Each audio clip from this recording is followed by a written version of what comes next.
রাজনীতি কার জন্য, জনগণ নাকি ক্ষমতা? জনগণের সেবা করার কথা বলে ক্ষমতায় যাওয়ার জন্য উন্মুখ হয়ে আছে রাজনৈতিক দলগুলো। তাই দলগুলো জনগণের সেবা করতে প্রতিনিয়ত নতুন নতুন চমকপ্রদ প্রতিশ্রুতি দিয়ে যাচ্ছে। যদিও এগুলো কতটা বাস্তবসম্মত তা নিয়ে রয়েছে নানা প্রশ্ন। এরপরও বিএনপি জামায়াত নেতাদের মধ্যে চলছে প্রতিশ্রুতি দেওয়ার পাল্লা, যা হয়তো ভোট পর্যন্ত চলতেই থাকবে। সব মিলিয়ে আগামী সংসদ নির্বাচনকে সামনে রেখে জমজমাট হয়ে উঠছে ভোটের রাজনীতি। দর্শক, স্বাগত আজকের এখন প্রকাশে। আপনাদের সাথে আছি আমি মাহমুদ রাকিব। আজ আমরা আলোচনার নাম দিয়েছি প্রতিশ্রুতির ভোট। এ নিয়ে কথা বলতে আমাদের সাথে আছেন অ্যাক্টিভিস্ট ও রাজনৈতিক বিশ্লেষক ডক্টর মারুফ মল্লিক। আমাদের সাথে আরও আছেন ড্যাফোডিল বিশ্ববিদ্যালয়ের শিক্ষক ও রাজনৈতিক বিশ্লেষক মার্দিয়া মমতাজ। আপনাদের দুজনকেই স্বাগত। আমরা শুরুতে যেতে চাই মারুফ ভাই, আপনার কাছে। আপনার মাধ্যমে আমরা জানতে চাই, আজকে আমরা দেখলাম বিএনপির চেয়ারম্যান তিনি কড়াইল বস্তিতে গিয়েছিলেন।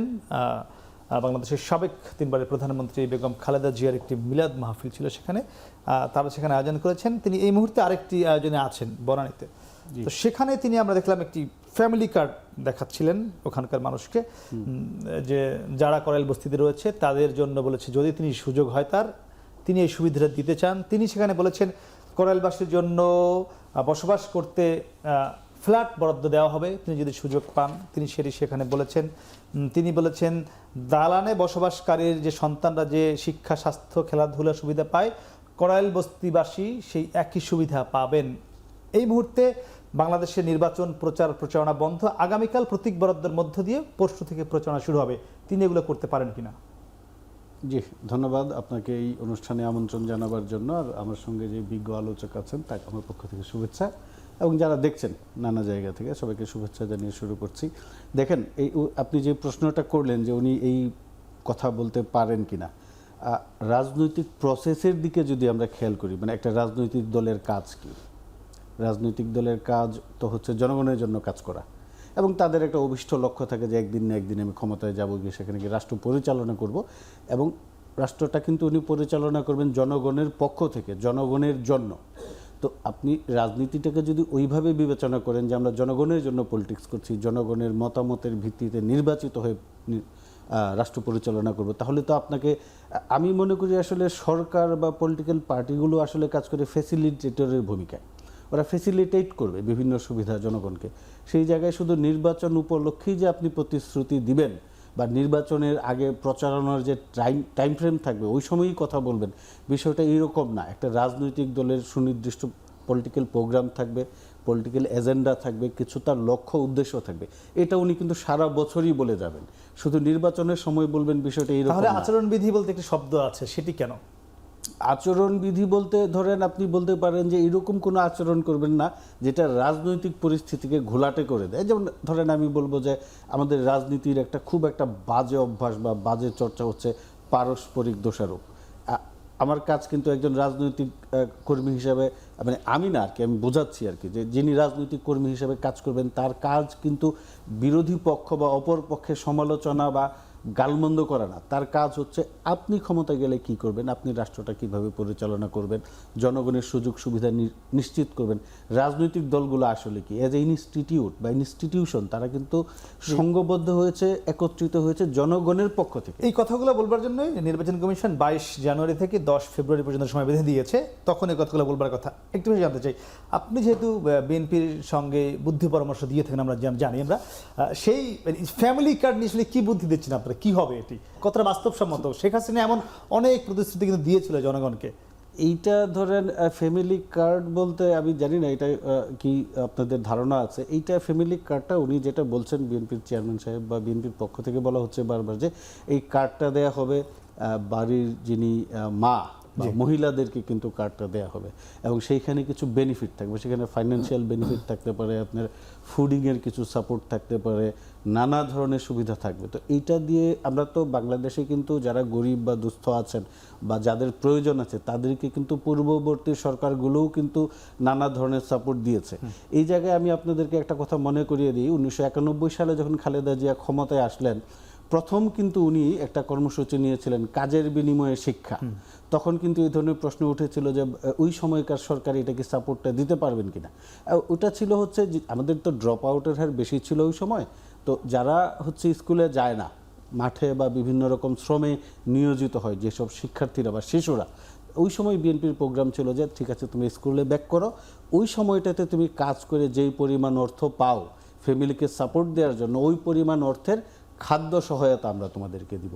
তারপরে ওনারা, আমি শেষ করছি আরেকটা কথা বলে আরেকটা উদাহরণ একটু বলবেন যে এই ফ্যামিলি কার্ডের যে রিচার্জটা কি সরকার করে দেবে যদি বিএনপি ক্ষমতায় আসতে পারে, বিষয়টি কি?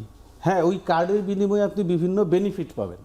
রিচার্জ মানে টাকাটা দেবে বিএনপি সরকার যদি ক্ষমতায় আসতে পারে। বিএনপি সরকার না, জনগণের সরকার। জনগণের সরকার যদি সেটা বিএনপি আসতে পারে, জি।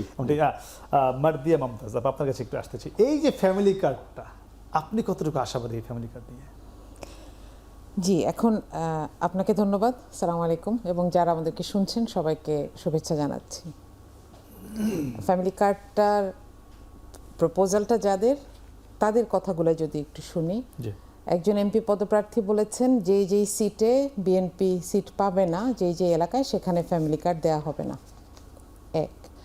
দ্বিতীয়ত হচ্ছে বিএনপি একটা সময়, আমি এটা ভাবছিলাম এখনই, যে একটা সময় কাবি খা কাবিটা কিংবা শিক্ষার বিনিময়ে খাদ্য এগুলো চালু করেছিল। সেইখানে দেখেন ভিক্ষুক তৈরির কোনো প্রসেস ছিল না। মানুষ কাজ করবে এবং তার বিনিময়ে খাদ্য পাবে, অথবা মানুষ স্কুলে পাঠাবে বাচ্চাকে, তার বিনিময়ে খাদ্য পাবে। কিন্তু এখানে কি ফ্যামিলি কার্ডের মাধ্যমে আমরা যেটা নিচের হাত বলে যেটাকে, তাই না, যেটা প্রার্থীর হাত, সেটা বাড়াচ্ছে কিনা, এটা একটা প্রশ্ন, এবং এটা সময় বলে দিবে। কিন্তু আমার কাছে মনে হয় যে এখানে এই আশঙ্কাটা তৈরি হচ্ছে। তৃতীয়ত হচ্ছে এটার জন্য যে লজিস্টিক সাপোর্ট দরকার, সেইটা বাংলাদেশ সরকারের অ্যাচিভ করতে যে সময় লাগবে, আমরা যদি এই সক্ষমতা এবং স্বপ্ন দুটার পার্থক্য দেখি, তাহলে এটাকে একটা অলমোস্ট ইম্পসিবল ড্রিম মনে হয়। এখন স্বপ্ন দেখতে তো অসুবিধা নাই, কিন্তু এটার বাকি যে দিকগুলো, যে এটার মাধ্যমে আসলে এটা সুদূরপ্রসারী ভূমিকাটা কি হবে। এবং এখন আরেকটা জিনিস আমাদেরকে একটু খেয়াল করতে হবে, যে এটা ভোটারকে ব্রাইব করার জন্য এটা একটা, ওই যে বাকিতে ভোট কেনার ব্যবস্থা করা হচ্ছে কিনা, এটাও একটা অনেক বড় প্রশ্ন। আজকে জামাতের নতুন বাংলাদেশের রূপরেখা প্রোগ্রাম ছিল, পলিসি সামিট নামে। সেখানে জামাত আমির বলেছেন যে 7 বছরের ঊর্ধ্বে এবং 5 বছরের নিচে সবাইকে ফ্রি চিকিৎসা দেওয়া হবে। এটাও সেই বাকিতে একটি ভোটার বা ভোট নেওয়ার অংশ কিনা? আচ্ছা, এই প্রসেসটা কিন্তু বাংলাদেশের জন্য নতুন না, এবং এইটার জন্য জিরো মানি ইনভেস্টমেন্ট প্রয়োজন, কারণ সকল ইনফ্রাস্ট্রাকচার এবং সেবাদানকারী যে স্ট্রাকচার সেটাও তৈরি। কিন্তু এখানে ব্যাপার হচ্ছে এগুলোর ইমপ্লিকেশন নাই। হ্যাঁ, আপনি দেখেন টিকা, প্রাথমিক চিকিৎসার ঔষধ এবং নারী শিশু কল্যাণের যে ঔষধগুলো এবং প্রসূতি মায়েদের যে ওষুধগুলো, সেগুলো জেলা হাসপাতাল, জেলা সদর হাসপাতাল এবং বিভাগীয় হাসপাতালে পাওয়া যাবার কথা। জি। কিন্তু এগুলো ইন অ্যাকশন হয় না কেন? দুর্নীতি। আপনারা প্রথম সেশনটা যদি খেয়াল করেন, এটা ছিল গুড গভর্নেন্স। আমি যদিও ওইটার স্পেশালিস্ট না, কিন্তু আমি শুধু এতটুকু বলতে চাই, এখানে যে প্রসেসটা দেখানো হয়েছে সেটা হচ্ছে যে নতুন ইনভেস্টমেন্ট দরকার নাই, কিন্তু লিকেজ কমানো হবে। লিকেজ কমানোর মাধ্যমে যেই টাকা সাশ্রয় হবে, এক্স্যাক্টলি, এবং সেটা সক্ষমতা জামাতের আছে দেখেই জামাত এটির প্রতিশ্রুতিটা দিচ্ছে যে কোনো নতুন ইনভেস্টমেন্ট ছাড়াই এখানে লিকেজ কমানোর মাধ্যমে এই ব্যবস্থাগুলো অলরেডি অফার্ড, তার বেশিরভাগ সেগুলোকে বাস্তবায়ন করা সম্ভব হবে। আচ্ছা, কোনো ইনভেস্টমেন্ট ছাড়া এটি বলছেন না। জামাত আবার বলেছে যে জেলা জব ইয়ুথ ব্যাংক করবে, যেখানে 5 বছরে 50 লক্ষ জব এক্সেস নিশ্চিত করা হবে। আবার বলেছে 5 লক্ষ উদ্যোক্তা তৈরি করা হবে। এগুলো কি ইনভেস্ট ছাড়া হবে? জি। কিভাবে? আপনি চিন্তা করেন যে এখন যে ইনভেস্টমেন্টগুলো আছে সেগুলো প্রাইভেটাইজেশন অবস্থায় আছে, সেগুলোকে কোনো মনিটরিংয়ের আন্ডারে আনা নাই। সেগুলোকে একটা ছাদের নিচে নিয়ে আসতে কিন্তু এখানে সরকারের কিছু লজিস্টিক্স লাগবে, কিন্তু এখানে বাজেট থেকে অনেক বেশি কাট দরকার নাই। আর আপনি শুরুতে যেটা বলছিলেন যে আপনি শুরুতে যে ফ্যাসিলিটির কথা বললেন, 5 লাখ জব নিশ্চিত করবে। দেখেন এখানে জব এবং জব ফিল্ড এবং আমাদের গ্র্যাজুয়েটদের যে পজিশন, সেখানে একটা গ্যাপ আছে। এই কারণে আমাদেরকে বিদেশিদেরকে দিয়ে এখানে গ্যাপ পূরণ করতে হচ্ছে, অথচ জি না। এবং এখানে এই জায়গাটাতে যদি আমরা কথা বলি, এই যে মানে ফ্যামিলি কার্ডকে বলছে বাকিতে চাকরি মানে ভোট চাওয়ার একটা ব্যাপার। আবার এটি বলছে যে ইনভেস্টমেন্ট ছাড়াই 5 লক্ষ জব হবে, আবার দুর্নীতি কমিয়ে চিকিৎসা সেবা ফ্রি করবে 60 বছরের ঊর্ধ্বে বা 5 বছরের নিচে, এটি সম্ভব? এটা সম্ভব তো অবশ্যই, কিন্তু এখানে ওনারা কথার একটু মারপ্যাচ থাকে, কৌশল থাকে। জামায়াতের সমস্যাটা হচ্ছে জামায়াতকে দেখবেন সবচাইতে বেশি কল্যাণমূলক রাষ্ট্রের কথা বলে তারা। এখন এই কল্যাণমূলক রাষ্ট্র মানে কি, এটা ধারণাটা কি? এটা যে আপনি একটা কল্যাণমূলক রাষ্ট্র যখন প্রতিষ্ঠা করতে যাবেন, আমি যেটা বললাম, আমরা যদি ওয়েস্টের যে জি। কল্যাণমূলক রাষ্ট্রগুলো আছে, নর্ডিক কান্ট্রি বা ইউরোপিয়ান দেশে, অন্যান্য দেশে যেটা আছে, সেই কল্যাণমূলক রাষ্ট্র পরিচালনা করতে হলে আপনার কিছু প্ল্যান থাকতে হবে, কিছু কর্মসূচি থাকতে হবে। তো জামাতের সমস্যা হচ্ছে তারা সবচাইতে বেশি কল্যাণমূলক রাষ্ট্রের কথা বলেছে, কিন্তু পরিকল্পনা তাদের নাই। তারা সেই কাদা ছোড়াছুড়ি, টেম্পো স্ট্যান্ড নিয়ে ব্যস্ত। এই ফাঁকে বিএনপি যেটা করেছে যে কল্যাণমূলক রাষ্ট্রের পরিকল্পনাটা কি, কিভাবে আপনি রাষ্ট্রকে কল্যাণমূলক রাষ্ট্রে রূপান্তরিত করবেন, সেই কথাগুলো বলেছে। যে একটা ফ্যামিলি কার্ড থাকবে, ফার্মার্স কার্ডের কথা তারা বলেছে, হেলথ কার্ডের কথা বলেছে। এখন উনি যেটা বললেন সেটা ঘুষ কিনা, এটা আসলে চিন্তার বিষয়। যে একটা গ্লাসে ওই যে অর্ধেক পানি থাকলে আপনি বলবেন খালি, আরেকজন বলবে ভরা। ওনারা হয়তো বা ঘুষ নিয়ে খুব বেশি চিন্তা ভাবনা করেন তাই বলেছেন, কিন্তু আমি মনে করছি এটা প্রতিশ্রুতি। দুর্নীতি জিরোতে নিয়ে আসবে, না, এটা প্রতিশ্রুতি, রাষ্ট্রের প্রতি প্রতিশ্রুতি যে আমি যদি ক্ষমতায় যাই আমি তাহলে এই ফ্যাসিলিটিসগুলো দিব। এখন সেটা প্রশ্ন হচ্ছে আমাদের ফাইন্যান্সিয়াল সেই ক্যাপাসিটি আছে কিনা। আমি মনে করি আমাদের এই রাষ্ট্রের ক্যাপাসিটি আছে। আর ওনারা যেটা বলছেন যে ফ্রি চিকিৎসা দিবেন, এটা হচ্ছে অনেকটা যে কইয়ের তেলে কই ভাজার মতো। রাষ্ট্রের কিন্তু বিনা চিকিৎসার সুযোগ আমাদের দেশে আছে। আমি দীর্ঘদিন প্রবাসে থাকি, ওইখানে কিন্তু আমরা বিদেশিদের সঙ্গে বা আমাদের যারা বন্ধু আছে ওদের সঙ্গে আমরা প্রায়ই ডিবেট করি। আমি জার্মানিতে থাকি, ওরা বলে যে ওইখানে পড়াশোনা বিনা পয়সা হয়, ফ্রি। তো আমি বলি যে আমাদের দেশেও কিন্তু পড়াশোনা ফ্রি। আপনি যদি সরকারি স্কুল, আমি সরকারি বিশ্ববিদ্যালয়ে পড়েছি, স্কুলে পড়েছি, আমাদের সব, হ্যাঁ, আমি কিন্তু বিনা পয়সায় পড়েছি। আপনি দেখেন একটা পাবলিক ইউনিভার্সিটিতে আমরা যখন পড়েছি 7-8 টাকা বেতন ছিল, আমরা হলে থেকেছি, সেটাও ফ্রি। প্রাইমারিতে কোনো টাকাই লাগতো না। ইভেন আমরা যে ডাইনিং এ হলে যেই কুপন নামমাত্র মূল্যে। তো এবং আপনি যদি সরকারি হাসপাতালে আপনি এখন যান, আমাদেরকে কিন্তু বিনা চিকিৎসায় দেওয়া, বিনা পয়সায় চিকিৎসাই দেওয়া হয়। আপনি ঢাকা মেডিকেলে এখন ফ্রি দেওয়া হচ্ছে, সেইটাই একদম বিনা পয়সায় তো চিকিৎসা দেওয়া হচ্ছে। এখন সেটাই কি জামাত বলছে যে আমরা বিনা পয়সায় চিকিৎসা দিব? ভাই, এখন তো অলরেডি দেওয়া হচ্ছে, আপনার নতুনত্ব কি? আমি একটু থামবো, একটু যাবো। এই যে মানে আপনারা কইয়ের তেলে কই ভাবছেন, আপনারা টেম্পো স্ট্যান্ড নিয়ে ব্যস্ত রয়েছেন, দেশ কিভাবে জামাত চালাবে তার কোনো পরিকল্পনা নেই। বিএনপি এই ফাঁকে সব পরিকল্পনা করে রেখেছে, জামাত কবে পরিকল্পনা করবে সে উত্তর জানবো। তো দর্শক, তার আগে নিচ্ছে ছোট্ট একটি বিরতি, ফিরছি, সঙ্গে থাকুন।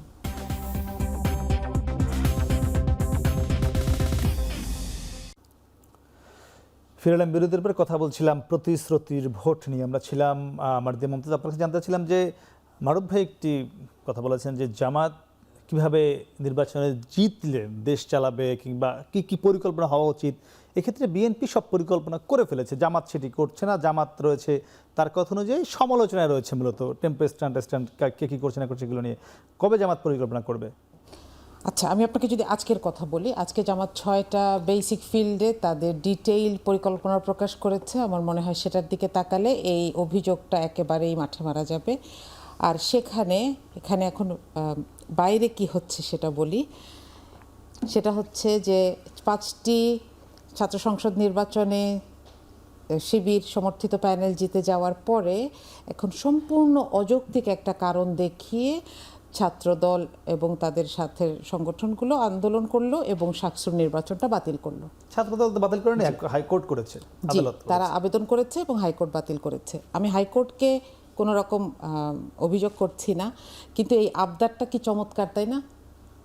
এটার কারণটা কি, পেছনে কারণটা কি? there is no valid reason। তাহলে কে কাকে নিয়ে ব্যস্ত? হেরে যাওয়ার ভয়, আর তো কোনো কারণ নেই, তাই না? এটা আগেও হয়েছে, আর প্রত্যেকটাতেই বাধা সৃষ্টি করার চেষ্টা করা হয়েছে, ঝামেলা করা হয়েছে, এবং এটা থেকে একটা আশঙ্কা তৈরি হচ্ছে যে আসলে জাতীয় নির্বাচনে কি হবে। আমি আপনাকে আজকের ঘটনা বলি। আজকেই জামাতের আমিরের আসনে মিরপুর পীরের বাগে মহিলাদের সাথে দুর্ব্যবহার করা হয়েছে। মহিলারা আশ্রয় নিয়েছেন একটা মসজিদের ভেতরে এবং তাদেরকে সেখানে ঢুকে হুমকি দেওয়া হয়েছে, কারো কারো গায়ে হাত তোলা হয়েছে। বিএনপি কর্মীরা এটা করেছে। এখন এটা যদি সিনারিও হয়, আমি শুধু অপরকে নিয়ে ব্যস্ত থাকা, দেখেন এটা একটা কম্পিটিশন, রাইট, যে কে দায়িত্ব নেবে তার একটা কম্পিটিশন, জনগণের সামনে নিজের এলিজিবিলিটি প্রমাণের একটা কম্পিটিশন, এতটুকু পর্যন্ত এটা হেলদি। কিন্তু যখন এটা এই লেভেলে নেমে যাচ্ছে যে আমি একটা নির্বাচনই বানচাল করে দিতে চাচ্ছি, এবং এক্সকিউজটা কি, তার 2 দিন পরে তারেক রহমান ওখানে ভিজিটে যাবেন। আপনি যেটা শুরু করেছিলেন যে আচরণটা দিয়ে, যে তারেক রহমানের ক্ষেত্রে নির্বাচন কমিশন অনেক ক্ষেত্রেই অনেকভাবে শিথিলতা দেখাচ্ছেন। তারেক রহমানের অনেকগুলো ইনফরমেশন তার হলফনামায় ছিল না, এগুলোর ব্যাপারে আমরা আপত্তি দেখিনি। নির্বাচনী আচরণবিধির ব্যাপারে আপনি যেটা বলছিলেন, এটা বলার আগে আসলে আমাদেরকে দেখতে হবে নির্বাচন কমিশন কি করছে। প্রার্থীরা তো ভাঙতে চাইবেই অথবা ভেঙে ফেলবে, নির্বাচন কমিশন তাদেরকে কিউ দিতে হবে, তাদেরকে সতর্ক করতে হবে। কোথায় নির্বাচন কমিশনের ভূমিকা? একইভাবে এখনও যে আচরণবিধিগুলো লঙ্ঘন হচ্ছে, এইগুলো হচ্ছে আশঙ্কার বিষয়। কে কার সাথে প্রতিযোগিতা করছে সেটা তো আমরা চাই যে আমাদের সামনে মানুষের পলিসিগুলো আসুক। এবং শেষ করবো আমি প্রথম কথাটা দিয়েই, যে এই পলিসিগুলো আজকে যেগুলো অফার হয়েছে সেগুলো আসলে দেখা দরকার, যেখানে কি আছে, এবং আমরা সেখানে কিছু বিশ্লেষণ চাই। হয়তো সেগুলো মানব ভাই দেখবেন নিশ্চয়ই। মানব ভাই, আচরণবিধি লঙ্ঘন করছে বিএনপি, মিরপুরে জামাতের নারী কর্মী বা জামাত কর্মীদের উপর হামলা করেছে, এটি আপার অভিযোগ, এখন এই করলো সন্ধ্যার পরে তার অভিযোগ, এটি করে কি বিএনপির ভোট বাড়ছে? না, এখানে ধরেন ওনারা একটা অভিযোগ করেছেন, তো এইটার তো ঘটনার সত্যতা যাচাই করে দেখতে হবে। নির্বাচনের আগে আপনি এরকম নানা ধরনের অভিযোগ পাবেন, শুধু জামায়াত যে করবে শুধু তাই না, বিএনপির পক্ষ থেকে অভিযোগ আসতে পারে। তো সেই অভিযোগটাকে খতিয়ে দেখতে হবে যে ঘটনাটা কি আসলে কোন পরিপ্রেক্ষিতে ওনারা ভদ্রমহিলারা গিয়েছিলেন বা তাদের সঙ্গে কী ধরনের আচরণ করা হয়েছে, এটা আমাদের খতিয়ে দেখতে হবে। তো এই ফাঁকে আমি একটু কথা বলে রাখি, সম্প্রতি আমরা একটা প্রবণতা লক্ষ্য করছি যে জামায়াতে ইসলামীর কর্মী দাবি করে বা তাদের সংগঠনের সঙ্গে সম্পৃক্ততা দাবি করে একদল মহিলা গ্রামে বাড়ি বাড়ি গিয়ে এনআইডি নাম্বার নিচ্ছে বা এনআইডির কপি নিচ্ছে। তো এটাও কিন্তু ধরেন এক ধরনের আপনি ব্যক্তিগত তথ্যের সুরক্ষার ভিতরে আপনি হাত দিয়ে দিচ্ছেন, যে আমি কিন্তু আপনার এনআইডির নাম্বার চাইতে পারি না if I am not authorised. আমরা সেই একই অভিযোগ বিএনপির বিরুদ্ধে সোশ্যাল মিডিয়ায় দেখি, নানান ভিডিও আসে, মোবাইলে ভিডিও করছে, ছবি তুলছে, এমনও দেখি। বিএনপির পক্ষ থেকে কারো এনআইডির কপি বা ছবি নেওয়া হয়েছে এটা আমি জানি না বা সোশ্যাল মিডিয়ায় দেখি। হ্যাঁ, কিন্তু আমি নিজে দেখেছি কেরানীগঞ্জের দোহায় এরকম একটা ভিডিও দেখেছি। জামাতের বিরুদ্ধে আমরা দেখি, দুটোই আমরা দেখি। বিএনপির পক্ষ থেকে এরকমটা নেওয়া হচ্ছে বলে আমি জানি না। যদি নেওয়া হয়েও থাকে তাহলে আমি মনে করি কাজটা ঠিক হচ্ছে না, এবং সেটা বিএনপির পক্ষ থেকে তাদের নেতা কর্মীদের সতর্ক করে দেওয়া উচিত। কারণ এনআইডি খুবই একটা স্পর্শকাতর বিষয়, সেখানে আপনার ব্যক্তিগত তথ্য সুরক্ষিত আছে, আপনার অনেক কিছু আছে, জন্ম তারিখ আছে। এখন এই সময়টা হচ্ছে তথ্যের যুগ, ডাটার যুগ, নাম্বারের যুগ। তো সেই তথ্য যদি আপনার ফাঁস হয়ে যায়, এরকম বিভিন্ন দলের কাছে চলে যায়, তাহলে তো নানা কিছুই হতে পারে। আমি বাংলাদেশে এনআইডির ব্যবহার কতটা বেড়ে, আমি আসলে দীর্ঘ সময় দেশে থাকি না, এটা কিভাবে ব্যবহৃত হচ্ছে আমি জানি না, কিন্তু আমরা যারা বিদেশে থাকি, আমাদের যাদের আইডি কার্ড থাকে, এই কার্ডের আমাদের যে নাম্বার এবং যে জন্ম তারিখ, এটা দিয়ে কিন্তু সব কিছু আবেদন করবেন। আপনি ব্যাংক লোন বলেন, আপনার যে বেনিফিট পাবেন রাষ্ট্রের থেকে, সেটার জন্য আপনার এই নাম্বারটা লাগে। আপনি কোথাও ইভেন এখন যেটা হচ্ছে, আমরা ট্রেনের টিকিট কাটতে গেলেও আমাদের সেটা দিতে হয়। আপনি বিমান টিকিট, আমি বলছিলাম এই ঘটনায় ভোট বিএনপির বাড়বে বা কমবে কিনা, প্রভাব পড়বে কিনা? আমার মনে হয় না এতে খুব একটা নেতিবাচক প্রভাব পড়বে, কারণ বিএনপি এরকম কোনো কাজ এই মুহূর্ত পর্যন্ত করে নাই যে ভোট কমে যাবে। এটা প্রতিপক্ষের পক্ষ থেকে প্রচারণা চালানো হয়, বলা হয়। তাহলে সাকসু বন্ধ করার বিষয়টি এসেছিল, মানে এটি কেন? সাকসুর বিষয়টা যেটা বলা হয়েছে যে জাতীয় নির্বাচনের আগে এইরকম একটা সময়ে, সাকসুর নির্বাচন আরো আগে হয়ে যেতে পারতো। ঢাকা বিশ্ববিদ্যালয় হয়েছে, জাহাঙ্গীরনগর, রাজশাহী, চিটাগাং হয়েছে, তো সাকসুর নির্বাচন আরো আগে হলো না কেন? জাতীয় নির্বাচনের এত কাছাকাছি সময়ে আপনি নির্বাচন দিবেন, এখানে তো নানা ধরনের সংঘাত জটিলতা তৈরি হতে পারে। সেটা আরো আগে করলে ভালো হতো। যেহেতু আগে করতে পারে নাই, তাহলে আপনি পরে করেন, সেখানে তো আমি কোনো সমস্যা দেখি না। মানে হারার কোনো ভয় বা এমন যে এটা হারার ভয়, এটা আসলে আমি যেটা সবসময় বলে থাকি যে দুর্ভাগ্যজনক হলেও সত্য, 5ই আগস্টের পরে, 5ই আগস্টের পূর্বে আওয়ামী লীগের যে একটা রাজনীতি ছিল, প্রতিপক্ষকে নিয়ে খুব চর্বিত চর্বণ কথাবার্তা বলা, চর্চা করা, দোষ চাপিয়ে দেয়া, সেটা দুর্ভাগ্যজনক হলেও জামাত ইসলামের কাছে আমরা কিছুটা লক্ষ্য করছি। সেই কুঅভ্যাস তাদের মধ্যে প্রতিফলিত হচ্ছে। আমরা তো ভাই, আপনি কি করছেন তার চাইতে গুরুত্বপূর্ণ হচ্ছে আমি কি করব। আপনার যতটুকু ক্যাপাসিটি আছে, আপনি যদি বাজে কাজ করে থাকেন, ভোটের মাঠে সেটা প্রতিফলিত হবে, পিপল আপনাকে সেটাকে জাজ করবে। ভোটটি কিন্তু বন্ধ করে দেওয়া হলো, আমরা দেখলাম সাকসুর ভোটটি, সেই যে মাঠে প্রতিফলিত হবে সেটি হতে দেওয়া হয়নি। যাই হোক, সেটি হয়তো বলছেন যেহেতু ভোটের কাছাকাছি সময়। একটু জানতে চাই ভাই, আমি শুরুতেই বলছিলাম যে আপনি একজন বিএনপি পন্থী গবেষক।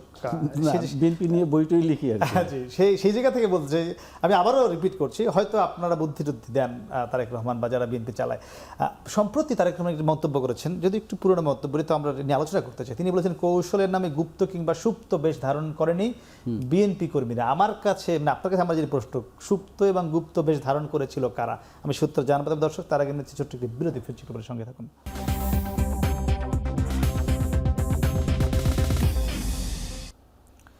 ফিরলাম বিরোধীর উপরে, কথা বলছিলাম সমসাময়িক রাজনৈতিক বিষয় নিয়ে। আমরা ছিলাম ডক্টর মারুফ মল্লিক। আপনার কাছে জানতে চাচ্ছিলাম তারেক রহমান যে মন্তব্যটি করেছেন কৌশলের নামে গুপ্ত কিংবা সুপ্ত বেশ ধারণ করেনি বিএনপি কর্মীরা, দুটি প্রশ্ন ছোট্ট করে উত্তর দিবেন যে গুপ্ত বেশ ধারণ করেছিল কারা, আর এই যে তার মন্তব্য এটিও কোনো ইতিবাচক বা নেতিবাচক কোনো প্রভাব পড়ে কিনা ভোটারদের মাঝে? দ্বিতীয় প্রশ্ন দিয়ে শুরু করি। আমার মনে হচ্ছে না এতে কোনো ইতিবাচক বা নেতিবাচক প্রভাব পড়বে ভোটের মাঠে, কারণ একজন ভোটার যখন ভোট দেন উনি অনেক কিছু কিন্তু হিসাব করেন। পলিটিক্যাল প্যাকেজ কি আছে, তার সে আসলে জব পাবে কিনা, যে জবলেস সে চিন্তা করে জব পাবে কিনা, বা ছাত্ররা চিন্তা করে যে আমার এডুকেশন ফ্যাসিলিটিসগুলো কী হবে সামনে, তো অনেক কিছু হিসাব নিকাশ আছে। আমার মনে হয় এই মন্তব্যে কোনো প্রভাব পড়বে। আর দ্বিতীয়ত আপনি যেটা বললেন যে গুপ্ত এবং সুপ্ত রাজনীতি কারা করেছে, হ্যাঁ এটা তো আসলে সবাই জানে। জামায়াতের লোকজন বা শিবিরের লোকজনকে আমরা বিভিন্ন ক্যাম্পাসে দেখেছি যে তারা একসময় ছাত্রলীগ করতো বা ছাত্র দলেও ছিল, দু একজন ছিল, অস্বীকার করা যাবে না। 5ই আগস্টের পরে তাদের নতুন রাজনৈতিক পরিচয় দেখা যাচ্ছে, তারা স্বীকার করছে না আবার এটা। এখন রাজনীতিতে কৌশল থাকে। আপনি কিন্তু বিভিন্ন সময় দেখবেন যে বিশেষ করে ব্রিটিশ আমলে বা পাকিস্তান আমলে আমাদের এখানে কমিউনিস্ট পার্টির লোকজন গুপ্ত রাজনীতি চর্চা করেছে, বিভিন্ন দলে ঢুকে যেত, আওয়ামী লীগে ছিল বা অন্যান্য দলেও ছিল। তো সেটা জামাত করেছে বিগত সরকারের সময়, সেটা তাদের কৌশল হিসেবে ছিল, কিন্তু বিএনপি গ্রহণ করেনি। স্বীকার করার তো কিছু নেই, স্বীকার করলেই তো হয়। আবার একটু আসতে চাই, গুপ্ত নিয়ে অনেক আলোচনা হয়েছে গত 1-1.5 বছরে, এটি আমরা আমার জানবার বিষয়। বলছিলেন জামাত বা শিবির গুপ্ত অবস্থায় রাজনীতি করেছে, বিএনপি কি অবস্থায় রাজনীতি করেছিল আপনার এখানে কি? আচ্ছা, আমি 24-এর আন্দোলনের পরেই আসি। আপনাকে একটা ছোট ডেটা দিয়ে আমি কথা শুরু করতে চাই। সেটা হচ্ছে, আমি একটু কিছু সংখ্যা বলবো আপনাকে। 24-এর পরে যখন বিভিন্ন ইউনিভার্সিটিগুলোতে ছাত্রদলের কমিটি দেয়া হলো, সেখানে শুধু ঢাকা ইউনিভার্সিটিতে 70 জনের বেশি ছিল, জাহাঙ্গীরনগরে 13 জন, শেরেবাংলা মেডিকেলে 18 জন এবং পাবনা বিশ্ববিদ্যালয়ে 11 জন, মানে ফুল বডি সবাই ছাত্রলীগের ছিল। এখন গুপ্তকে ছাত্রদলে জি আসলে পড়ে নাকি বিষয়টি? জি, ছাত্রদল কমিটি ঘোষণা করেছে, পরে আবিষ্কার হয়েছে এরা আসলে ছাত্রলীগের। এটা হয়তো কোনো ধরনের পুনর্বাসন প্রজেক্ট, পরে বহিষ্কার করেছিল নিশ্চয়ই, সব জায়গায় না। আচ্ছা, এখন তারেক রহমানের কথায় আসে। এখানে এটা একটা দুঃখজনক বক্তব্য আমি বলবো, কারণ হচ্ছে যে রাজনীতিতে বিএনপির অপোজিশন কিন্তু শিবির না। রাজনীতিতে বিএনপির অপোজিশনকে আপনি বলতে পারেন জামাত বিএনপির অপোজিশন, তাই তো? এক সময় তারা সাথেও ছিল, এই নির্বাচনে তারা অপোজিশন, গণতন্ত্রে যেটা ওকে। জামাত কি কখনো গুপ্ত ছিল? নাকি জামাত এই দেশের রাজপথে আন্দোলন করেছে, মরেছে, গুলি খেয়েছে, আহত হয়েছে, মামলা খেয়েছে, গুম হয়েছে যারা, তাদের মধ্যে 74%-এর বেশি হচ্ছে জামাতের কর্মীরা ছিলেন। আপনি যদি আরেকটু দেখেন যে এইখানে জামাত মামলাগুলোর পরে তাদের কাছে প্রভিশন ছিল, অপশন ছিল, তারা দেশের বাইরে চলে যান নাই, এখানে থেকেই আইনি উপায়েই এগিয়েছেন এবং ফেস করেছেন। আমরা যদি একটু অন্যদিকে তাকাই, একটু আগে ভাই বলছিলেন না একটা কথা, যে অন্য দলকে নিয়ে এত ব্যস্ত থাকলে নিজের দলের কাজ কখন করব? তারেক রহমানের পক্ষে, তারেক রহমানের মুখ থেকে আসলে এই কথাটা কোনোভাবেই এক্সপেক্টেড ছিল না। আমরা চেয়েছিলাম তার কাছ থেকে একটা নতুন বাংলাদেশের স্বপ্ন শুনতে। সেটা না করে উনি যখন আরেকজনের দিকে এভাবে আঙুল তোলেন, একটা ছাত্র সংগঠনের বিরুদ্ধে বিএনপির মতন একটা রাজনৈতিক দলের কথা বলা, আসলে এটা মানায় না, বেমানান। একটা জিনিস দিয়ে শেষ করি, সেটা হচ্ছে যে এই যে 15 বছর আওয়ামী রেজিমের সময় আমরা দেখেছি রুহুল কবির রিজভী বলেন, সালাউদ্দিন আহমেদ বলেন, তারা বিভিন্ন জায়গায় থেকে ভিডিও ছাড়তেন, কথা বলতেন। আমরা সেটাকে গুপ্ত বলবো নাকি রাজনৈতিক কৌশল বলবো? এবং আপনি এই একটা কেসকেই আমি বলবো যে বিএনপির মন দিয়ে বিবেচনা করা উচিত। খালেদা জিয়ার ব্যক্তিগত সচিব ছিলেন হারিস চৌধুরী, তিনি এমনকি নিজের নামটা নিয়েও মৃত্যুবরণ করতে পারেন নাই, তাকে মাহমুদুর রহমান নামে মৃত্যুবরণ করতে হয়েছে। আমার তার মেয়ের সাথে কথা হচ্ছিল যে তাদের সম্পত্তিগুলো, তাদের ডেথ সার্টিফিকেটটা পর্যন্ত অন্য নামে হওয়ার কারণে তাদেরকে কি ফেস করতে হয়েছে। সুতরাং এরকম একটা দলের লিডার হিসেবে, নতুন চেয়ারম্যান হিসেবে তারেক রহমানের এই স্ট্যান্ডটা আমার কাছে প্রচণ্ড রকম অনভিপ্রেত মনে হয়। তার এই মন্তব্য ভোটে কোনো ইতিবাচক বা নেতিবাচক প্রভাব পড়তে পারে কিনা? দেখেন, মানুষ এখন ইনফর্মড, মানুষ দেখবে যে কে আসলে এই কথাগুলো বলছে এবং তার কথাগুলোর যৌক্তিকতা কি, এটা আমি মানুষের উপর ছেড়ে দিতে চাই। জি, 1 মিনিটে জানতে চাই, অনেকগুলো কথা বললেন যে বিএনপিও কিভাবে একটু ছিল, প্রশ্নগুলোর উত্তর দিয়ে জি আমি সেগুলো জানতে চাচ্ছিলাম। জি, উনি একটা হিসাব দিলেন যে ঢাকা বিশ্ববিদ্যালয়, জাহাঙ্গীরনগরের বিভিন্ন বিশ্ববিদ্যালয়ের ছাত্রদলের কমিটিতে ছাত্রলীগের ছেলেপেলেদের দেখা গিয়েছে। অসম্ভব কিছু না, এবং তাদেরকে কিন্তু প্রমাণিত হওয়ার পর দল থেকে বের করে দেওয়া হয়েছে। একটু থামাই, যদি এটা অসম্ভব না হয় তাহলে শিবিরের ক্ষেত্রে অসম্ভব কেন বলছেন? এইটাই আমি বলছি, যারা ছাত্রলীগের ছিল তাদেরকে বের করে দেওয়া হয়েছে। শিবিরের সমস্যাটা হচ্ছে, শিবিরের যারা নেতৃবৃন্দ বিভিন্ন সময়ে ছাত্রলীগের হয়ে মিছিল মিটিং করেছে, ওই 5ই আগস্টের পূর্বে যারা ওনার দলের লোকজনও ছিল, শিবিরের লোকজন ছিল, ছাত্র দলের লোকজন ছিল, তাদেরকে প্রহার করেছে, পিটিয়েছে, তারা এখন শিবিরের বড় এরকম বড় কোনো নেতা অভিযোগ কর্মী নাই।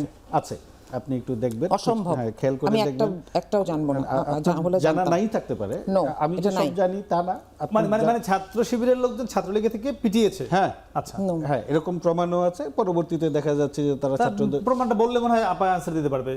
যদি মিছিল করেছে, আপনি তো ঢাকা বিশ্ববিদ্যালয়ের না, প্রহারের সাদিক কথা কাইয়ুমকেই দেখবেন যে সে এই ছাত্র জয় বাংলা জয় বঙ্গবন্ধু বলে মিছিল করছে, আমরা তো সোশ্যাল মিডিয়াতে দেখি। প্রহারের আর প্রহারের তো ফজলুল হক হলে কিছুদিন আগে একটা অভিযোগ উঠেছে, এক ছাত্র নিজে অভিযোগ করেছে যে এক ছাত্র তাকে পিটিয়েছিল নির্মম ভাবে। এখন তো এটাও কানা ঘুষা কোন শোনা ছাত্র? নাম যাচ্ছে। আছে? নামটা আমি ভুলে গেছি, আপনি আপা এমন কোনো সামাজিক যোগাযোগ মাধ্যমে আপনি খোঁজ নিলে দেখতে পারবেন। এটা অভিযোগটা করেছে ছাত্র দলের একটা ছেলে। এর বাইরে ধরেন যেটা বাংলাদেশের ক্যাম্পাসগুলিতে আমি যেটা বলেছি যে গুপ্ত রাজনীতি একটা কৌশল থাকতেই পারে, সেটা এখন আত্মরক্ষার্থে বা আপনার জীবন বাঁচানোর তাগিদে যদি আপনি গুপ্ত থাকেন, সেটা আসলে খুব বেশি খারাপ কিছু বলা যাবে না, কারণ আপনার তো একটা ফ্যাসিজমের বিরুদ্ধে আপনি লড়াই করছেন। কিন্তু ফ্যাসিস্টের ভিতর গুপ্ত থাকা অবস্থায় নিজেকে নিরপেক্ষ বা অতিরিক্ত সক্রিয় দেখাতে গিয়ে যদি আপনি ফ্যাসিস্টের পক্ষ হয়ে আন্দোলনকারীদের উপর হামলা করেন, তাহলে কিন্তু সেটা দুঃখজনক, এবং এটা হয়েছে, তারা স্বীকার করতে চায় না। আর রিজভী ভাই বা সালাউদ্দিন ভাইয়ের যে কথাটা বলা হলো, তারা অজ্ঞাত স্থান থেকে কথা বলেছেন, তারা কিন্তু দলবদল করেননি, জয় বাংলা বলে স্লোগান দেননি। আর আরেকটা কথা আমি লক্ষ্য করছি, এটা দুঃখজনক, তারা বলেন যে দেশের বাইরে আমরা যাই নাই। হ্যাঁ, জামাতের লোকজন দেশের বাইরে যায় নাই, পাশাপাশি খালেদা জিয়াও কিন্তু দেশের বাইরে যায় নাই। উনি যখন বিলেতে গেলেন চিকিৎসার জন্য, উনি জানতেন ফিরে আসলে ওনার জেল হবে, তিনি দেশের স্বার্থে ফিরে এসেছেন এবং জেলে ঢুকেছেন, উনি বিলেতে অবস্থান করেন নাই। ওনারা যে কথাটা এখানে বলেন, সরাসরি বলেন না, আরে ঠারে বলেন তারেক রহমানের কথা, যে উনি বিদেশে গিয়েছিলেন, উনি কিন্তু স্বেচ্ছায় বিদেশে যায়নি। ওই সময় বাংলাদেশে একটা মারুফ ভাই কি স্বেচ্ছায় গিয়েছিলেন? আপনি তো দেশে ছিলেন না, আপনি সংখ্যা থেকে বিদেশে গেলেন কিনা? না, আমি আসলে পড়াশোনা করতে প্রশ্ন গিয়েছিলাম। করতে গেছেন। আচ্ছা, আমরা আরেকটা বিষয় জানতে চাইবো যে মারুফ ভাই, আমরা দেখি নির্বাচন আসবার আগেই মানে বিএনপি, জামাতেরও যারা মাথায় টুপি পরে না, এনসিপি, সবাই টুপি পরছে পুরুষরা, আবার নারী যারা নেতাকর্মী রয়েছে তারাও আমরা দেখছি চেষ্টা করছে। দুটি বিষয়, প্রথম বিষয়টি হলো যে এই যে ধর্মের ব্যবহার, এটি কেন বেড়ে যায় নির্বাচন এলে, এবং সবাইকে তখন ব্লেমও দেয়। এমনকি বিএনপি বলেছে তারা কোরআন সুন্নাহ বিরোধী কোনো আইন পাশ করবে না, তারেক রহমানও নানান প্রতিশ্রুতি দিচ্ছে। আবার জামাত ঠিক উল্টো কথাই বলছে যে তারা খিলাফা শরীয়ত কায়েম করবে না, আইন কায়েম করবে না। আরেকজন রেফারেন্স দিয়ে আমরা শুনেছি। মানে এই যে ধর্মীয় ব্যবহারটা এটি কেন বেড়েছে, আমি সেটা জানতে দর্শক তার আবার ছোট্ট বিরতি, ফিরছি রিপোর্টের সঙ্গে থাকুন।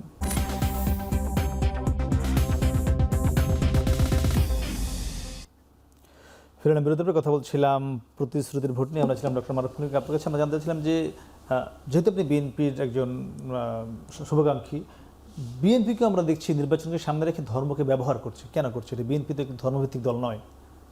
না, ধর্ম ব্যবহার করছে, ধরেন একজন মুসলমান মাথায় টুপি দিয়ে যাবে, সেটা তো আপনি আটকাতে পারবেন না। এখন নির্বাচনের আগে যদি এই প্রবণতা বেড়ে যায়, তাহলে হয়তোবা তারা হয়তোবা একটু ভোটারদেরকে আকৃষ্ট করার জন্য বা একটু নিজেকে আরো ভালোভাবে রিপ্রেজেন্ট করার জন্য, কারণ আমাদের সমাজে একটা, তারাই তো বলছে যে অন্য দলকে বলছে তারা ধর্ম ব্যবহার করে রাজনীতি করছে। না, এখন আমাদের সেটাই বলছি, আমাদের সমাজে একটা ধারণা আছে যে যারা একটু ধর্ম আচরণ করেন বা ভালো থাকেন, তারা চেষ্টা করে যে ঠিক আছে আমরা মানুষজনকে একটু সুপথে আনি, ভালো পথে আনি। তবে আমি ব্যক্তিগতভাবে মনে করি নির্বাচন উপলক্ষে না শুধু রাজনীতিতে আসলে ধর্মের ব্যবহারটা কমানো উচিত। সেটা শুধু বিএনপি না, প্রত্যেকটা দলেরই এই বিষয়ে সতর্ক থাকা উচিত। আপনি যখন ভোটারদের কাছে যাবেন, ভোট চাইবেন, সেখানে ধর্ম ব্যবহার না করে আপনার পলিটিক্যাল, আমি আবার রিপিট করব যে পলিটিক্যাল প্যাকেজ কি, আপনি জনগণকে কি দিতে চাচ্ছেন, সেটা নিয়ে কথা বলা উচিত। বারবার আবার জামাতকে আমরা দেখি ধর্ম ব্যবহার করতে, কেন করছে? জামাত একটি ইসলামী আচ্ছা, দলই বলা হয়। এখানে ভাইয়ের সাথে আমি একটা জায়গায় একমত, কিন্তু আমার একটু কারেকশন আছে। সেটা হচ্ছে ধর্মের অপব্যবহার বন্ধ করা উচিত। ভোটের মাঠে বলেন, যেখানেই বলেন, ধর্মের অপব্যবহার বন্ধ করা উচিত। জামাত করছে দেখেন, না? জামাত একটি ধর্মভিত্তিক রাজনৈতিক দল। জামাত যদি কারো কাছে এই দাওয়াত নিয়ে যায় যে আমি তোমার সমস্যাগুলো আইডেন্টিফাই করেছি, আমি ইসলামের মাধ্যমে তোমার এই সমস্যাটা সমাধান করব, এবং লুক অ্যাট মি, আমি একজন প্র্যাকটিসিং মুসলিম, এইটাকে আপনি ধর্মের ব্যবহার বলতে পারেন না। এটা হচ্ছে ধর্মকে অনুসরণ করা। এখন এমন যদি হতো সারা বছর টুপি পরে নাই, এখন টুপি পরেছে, তাহলে সেটাকে ধর্মের ব্যবহার বলা যায়। কে করেছে আমি সেই আলাপে যাচ্ছি না। সুতরাং এখানে আরেকটা ব্যাপার আমি বলবো যে তারেক রহমান যখন এই কথাটা বলেন যে কোরআন সুন্নাহ বিরোধী কোনো আইন প্রণয়ন করা হবে না, তার মানে ধর্ম কিন্তু আসলে ইনএভিটেবল। আপনি চাইলেই একেবারেই ধর্মকে বাদ দিয়ে রাজনীতির মাঠে প্রাসঙ্গিক থাকতে পারবেন না। এবং আমি চাই এই কথাটার পর থেকে আসলে অমুক ধর্মকে ব্যবহার করছে এই অপবাদগুলো কমে আসবে, তাই না? আবার আরেকটা বিষয় জানার আছে, জামাতের আমির বলেছেন যে তিনি গর্বিত যে জামাতে 43% নারী কর্মী রয়েছে। জি। কিন্তু আমরা দেখলাম যে আসন দিল জামাত, একজন নারী প্রার্থী দিল না, কেন? দেখেন, জুলাই সনদে জামাত স্বাক্ষর করেছে, রাইট? এবং জুলাই সনদ অ্যাক্টিভেট হওয়ার পরে এর পরে যে নির্বাচন হবে সেটা থেকে তার বাধ্যবাধকতাটা দলের উপরে আরোপ হবে। তখন থেকে সেইখানে জামাত প্রপারলি নারীর রিপ্রেজেন্টেশন নিয়ে আসবে, এই প্রতিশ্রুতি আমি আপনাকে দিতে পারি, এবং এটার পক্ষে আমার কাছে একটা ডেটা আছে। কিরকম? সেটা হচ্ছে, এই যে ফ্যাসিস্ট সরকারের আমলেও সারা বাংলাদেশ যদি চিন্তা করি, ইউনিয়ন পরিষদের নির্বাচিত মেম্বার 116 জন ছিলেন মহিলা, আচ্ছা, ভাইস চেয়ারম্যান ছিলেন 43 জন কাদের? জামাতের মহিলা, ইলেক্টেড, কম্পিট করেছেন আরো বেশি। আচ্ছা, তাহলে এই দলটাকে কিন্তু বলা যাবে না যে তারা নারীর ক্ষমতায়নের বিরুদ্ধে, তাই না? এই 43%-এর মধ্যে কি একজনও নাই যিনি এমপি প্রার্থী হওয়ার যোগ্য? সময় আছে, এবং এবার দেখেন জোটের কারণে তো কিছু ক্যালকুলেশন চেঞ্জ হয়ে গেছে, এটা আমরা বিএনপির ক্ষেত্রেও দেখছি, তাই না? কিছু ক্যালকুলেশন চেঞ্জ হয়ে গেছে, কিছু সিট সারেন্ডার করতে হচ্ছে বা শেয়ার করতে হচ্ছে, সেখানে একটা ক্যালকুলেশন আছে। এবং এখানে নিরাপত্তার অনেক বড় একটা প্রশ্ন আছে। আমার মনে হয় হাদির ঘটনাটার পরে আমাদের আর এই ব্যাপারে সন্দেহ থাকা উচিত না। তো এখানে প্রস্তুতি দরকার, কিন্তু জামাত কখনোই এই ব্যাপারটার অপোজিশনে না, যে এটাকে পছন্দ করে না, কারণ এটার প্রমাণ বাংলাদেশের ফিল্ডে আছে। ইলেকশনের পরে এটি বাস্তবে দেখা যাবে ইনশাআল্লাহ। জি। জি। মারুফ ভাই, বিএনপি জামাতের চেয়ে অনেক বেশি নারীবান্ধব দল হিসেবে নিজেদের দাবি করে, এবং জামাতকে সবসময় একটু কথা বলার সুযোগও পায়, জামাত হিসেবে নারী প্রার্থী দেয়নি। সেই বিএনপিতে আমরা দেখলাম মাত্র 9 জন প্রার্থী দিল, মাত্র 3% মতো মোট প্রার্থী, যেটাই কমপক্ষে 5% দেবার কথা রয়েছে নিয়ম অনুযায়ী। বিএনপি কেন পারল না দিতে? আমি মনে করি বিএনপির পক্ষ থেকে আরো নারী আসন হয়তো আপনারা বুদ্ধিরুদ্দিমরা ঠিকমতো দিতে পারেন না, বাড়ানো উচিত ছিল, তো বিভিন্ন কারণে হয়তো বা বাড়াতে পারেনি। এখানে তো ধরেন আসলে প্রার্থী বিষয়টা এরকম না যে আপনি প্রার্থী বিবেচনার ক্ষেত্রে আপনাকে নারী দিতে হবে বা পুরুষই দিতে হবে। সেই জায়গায় যেই আসনে যাকে মনোনয়ন দিচ্ছেন তার ওইখানে জনপ্রিয়তা, রাজনৈতিক অভিজ্ঞতা সবকিছু মিলিয়েই তো প্রার্থী নির্বাচন করা হয়। এই জায়গায় যে আপনাকে যে আমি কিন্তু জুলাই সনদে যে এই বিষয়টা দেয়া হয়েছে যে 5% নারী দিতে হবে, আমি এটা বিরোধী। কারণ আমি মনে করি 5% কেন, আপনি যদি 20% দেন তাহলে তো সমস্যা নেই। তাহলে আপনি যখন এরকম একটা সার্টেন অ্যামাউন্ট ফিক্সড করে দিচ্ছেন নারীকে, যে নারী কমপক্ষে, কিন্তু বলেন যেটাই আমার মনে হয় যে বাংলাদেশের নারীর যেই হারে ক্ষমতায়ন হয়েছে, নারীদের যে অগ্রগতি হয়েছে, সেখানে আমার কাছে মনে হচ্ছে আমরা এখন 80-র দশকে। কিন্তু আপনি যেটা সাপোর্ট করেন তারা 3% বেশি দিতেই পারলো না। না, সেটা ভোটের ক্যালকুলেশনের কারণে দিতে পারেনি, সেটা নানা হিসাব নিকাশ আছে। তার মানে এই না যে বিএনপিতে নারী যোগ্য প্রার্থী নাই, অবশ্যই আছে, দৃশ্যমান তো নাই, নির্বাচনে নাই, বা সামনে হয়তো বা আপনারা দেখতে পারবেন যে উনি যেমনটা বললেন যে পরবর্তীতে ওনারা জুলাই সনদ পাশ হলে দিবেন, তার মানে এই না যে জামায়াতের যোগ্য নারী প্রার্থী নাই। বরং আমি যেটা হতাশ হয়েছি যে বিএনপি তো অন্তত 3% দিয়েছে, আমি আশা করেছিলাম জামাত থেকেও অন্তত 2-1% দিবেন, যেখানে তাদের আমির বলেছিলেন যে নারীদের কর্মঘণ্টা উনি কমিয়ে দিবেন। উনি যেখানে নারীদের এইটুকু সুবিধা দিতে চাচ্ছেন, সেইখানে উনি নারীদের প্রার্থী করলেন না, এটা আমার কাছে মনে হয় ঠিক হয়নি। এটি আমরাও ঠিক তাই মনে করি। তো আমরা একই সঙ্গে মনে করি বিএনপিরও আরও নিশ্চয়ই আরও বেশি নারী প্রার্থী দিলে সেটি অনেক বেশি যৌক্তিক হতো। ডক্টর মারুফ মল্লিক এবং মার্দিয়া মমতাজ, আপনাদের অসংখ্য ধন্যবাদ আমাদের সঙ্গে কথা বলছেন। দর্শক, কথা বলছেন দুজন অতিথির সঙ্গে। তারা একটি বিষয়ে এক ছিলেন যে একদিকে যেমন নারীর যে পার্টিসিপেশন সেটি বাড়াতে হবে এবং একই সঙ্গে তারা দুজনই নানান তর্ক যুক্তি দিচ্ছিলেন, কিন্তু একটি বিষয়ে একমত ছিলেন যে আগামী যে নির্বাচন সেটি যাতে সঠিকভাবে হয়, সুষ্ঠুভাবে হয় এবং এই নির্বাচনের মধ্যে যাতে একটি বাংলাদেশ পন্থার 24-এর যে আমাদের আকাঙ্ক্ষা, সেই আকাঙ্ক্ষার সরকার নিয়ে বাংলাদেশ সঠিক পথে এগিয়ে যায়। আমরাও সেই প্রত্যাশায় আজকের মতো শেষ করছি। শুভরাত্রি।